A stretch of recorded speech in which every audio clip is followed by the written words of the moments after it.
Hey everyone, it's LaShonda from Labors of Love here with another Therapy Thursday. Today I want to ask a question. Whose fear is it? So this question occurred to me while I was in the park with my daughters, and one of them wanted to play on this park thing that you climb. So there are holes where you can put your feet and your hands and you can climb up this. It wasn't quite a wall. But it was a thing that you could climb. I don't know the name of it. It wasn't like monkey bars or anything like that. Well, anyway, she did this multiple times, and sometimes she would climb and we would be a good distance away from her. And it's like she would look at us for confirmation or permission to continue to climb. And we would always give her some kind of nonverbal that let her know it was fine for her to play on that. And at one point she went to climb it while I was with her. And she gets ready to climb, and because I'm with her, she looks at me to ask my permission if she can go higher than she had gone when we were a greater distance away. And as this was happening, I tried to be mindful. I tried to slow down and be present in the moment. And I noticed that my body started to get a little uncomfortable. She was at a level of this thing where I still felt that I was close enough should something happen, she lose her footing. But she kept getting higher and higher. And she got to a point where she got to the top of this thing and she wanted to kind of just stand up and take her hands off and be like, look, I can see everything from up here. And I noticed instantly that fear gripped me. My chest got tight. My breathing got a little more shallow. There was a pit in my stomach. And I just started to worry, what if something happened? What if she hurt herself?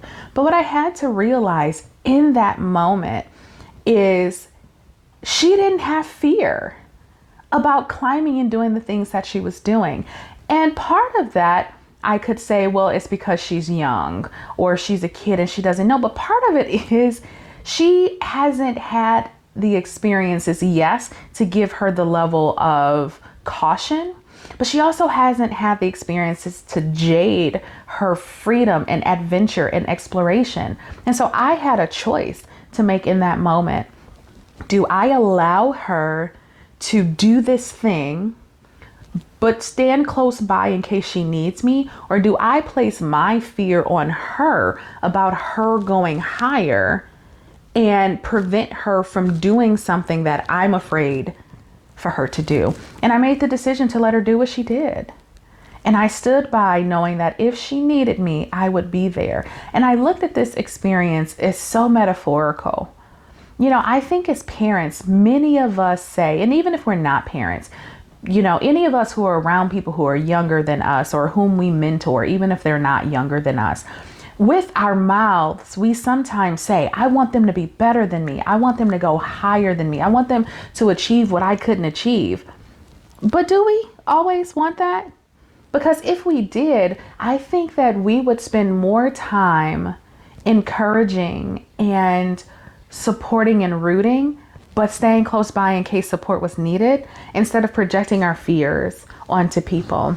And I have found over the last week or so that I've been having a lot of conversations, whether with clients or with personal friends, of people who want to do something. They're thinking about starting the business. They're thinking about getting the vaccine. They're thinking whatever it is.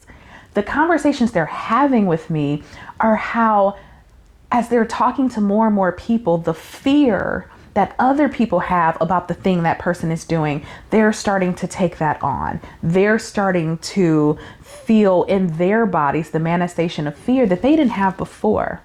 Not necessarily just because they have more information, but because they have other people's fear that is attracting itself or attaching itself to them. And so that is my question. One question is, are we projecting our fear on others because of situations we've had in the past, or because they're going places we haven't been and that makes us afraid? And the other question is, are you not doing something? Are you not going somewhere? Are you not starting something because people around you are projecting their fear onto you? And I'm not trying to say that all cautions that are being given to us are invalid or not helpful, but I am saying that sometimes we have to take the data without taking the fear, and that there can be a caution that we are willing to be mindful of without being immobilized by other people's concerns. So that's what I leave us with this week. And I too will reflect upon that.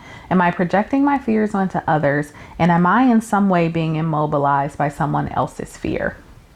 If you have questions, or you're like, hey, I want to tell my story about this, please reach out. I would love to hear from you. Otherwise, if you like suggestions for content or anything, feel free to reach out at www.thelaborsoflove.com. Don't forget, we're on all the major social media outlets.